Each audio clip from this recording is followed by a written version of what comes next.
everyone, this is Shella of the Freedom Geek team. Today we have on the line Miss Helena Holrick. She is a personal development and business coach. She is also the founder of the company called Helping You Shine. Helena, I know you have a lot of wonderful things you want to say, but first, please let us know what you do as an entrepreneur. My company is called Helping You Shine because what I love to do is help people show up as themselves as much as possible within the businesses or projects that they create. So helping people to really shine from the inside out and allowing them to use all the skills and the resources and the experience that they actually have so that they can actually shine a light and make the world a better place. That's really in my big ideal world.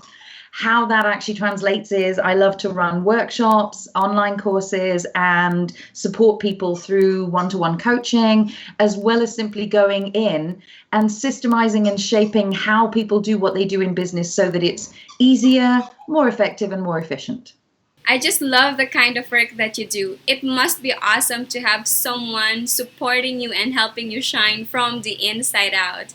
Now, can you tell us a little bit of story, like a backstory? Why did you hire a virtual assistant? Oh, it's such a great question. I think every entrepreneurial spirit has a moment where they go, I'm just not good at. And usually there are 5 or 6 or 7 things where you go, I'm not good at spreadsheets, or I'm not good at video editing, or I'm not good at this. Because as you step onto an entrepreneurial journey, or as you step into being a business owner, you have to wear all these different hats. And suddenly you come up against things that if you were working for a company at some other point, other people did those things, and now you have to do those things. Suddenly there's this smorgasbord of things that need to be done in the business that we obviously, because we have our unique skill sets, can't do all of that as efficiently as someone who loves to do all of that. So having an assistant in my business is absolutely amazing. Now that you have your own virtual assistant supporting you in your business, how things have improved? The easiest way to put it is that having someone there who's got your back, who actually is just able to take off my plate the things that really were taking up unnecessary time, it frees me up. It allows me the space to create. It allows me the space to connect, the space to really go out and do the things that I need to do. And it allows me to structure my day so much better because she's already, partly because, you know, the joys and delights of having someone, so I'm in the UK, Mel's in the Philippines, having someone who's actually up before me is really cool. So because actually she kind of sends me this little list whilst I'm sleeping. I wake up and I go, oh, yes, she's reminded me to do those things that I've forgotten to do, or that bit of work has now been done and it's 24 hours later. So there's something really beautiful about being able to hand over things and know that there's kind of a mini me version that means that bit is done, and I can go off and progress some other things or start some other things, and then I can come back round and go, oh, so the next part of this project is this. And so to have that kind of symbiosis and progression that means that I don't have to do all of it, but I can trust that it's being done by someone else, that is just magic. It's really wonderful when two people can work and support together and achieve lots of great things. But what makes the setup between a virtual assistant and an entrepreneur so unique is even though you are both miles apart, you are in different time zone, it can still work well together for you and for the virtual assistant. Now, can you please give our entrepreneurs a piece of advice, or maybe an advice especially for those who are still hesitant to hire or get a virtual assistant? Maybe share your thoughts before you actually hire your virtual assistant. One of the hesitancies was, am I going to have enough work for them to do?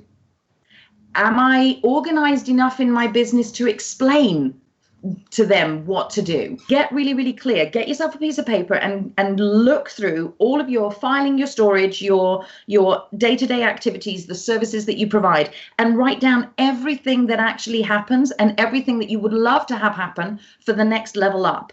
Having your own systems in place, or having an idea of what systems you want to put in place, and having an idea of what your strengths are and what your weaknesses are in terms of, i.e., the things that you're not skilled at, is a really good start. When you first take on a person, set aside time. Imagine they are actually a client of yours. Set aside time. So in my case, I pretty much set aside 2 hours every morning for the first week.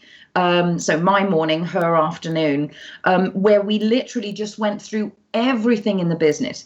If you are thinking of taking somebody on, make sure you get clear about your vision and what you want to create, and find someone, when you're doing your interviewing, find someone that is willing to take on that vision and is willing to actually really stand in support of that, and is as excited, if not more excited about it than you are. Decide what needs to be done, short, medium, and long term, what kind of project it is. Have a method of communication that works for both of you, and establish what's actually required. Just because the team is virtual doesn't mean you don't give them the same kind of love and care that you would if they were in a building around you. You know, a business is founded on the people who buy into the business. And so for anyone out there, it really is about you as the founder or the owner of the business still set the direction and the ownership of it. And I can honestly say the most important asset is the team. We have come to the end of this interview, Helena, and please tell everyone watching, why should they connect with you?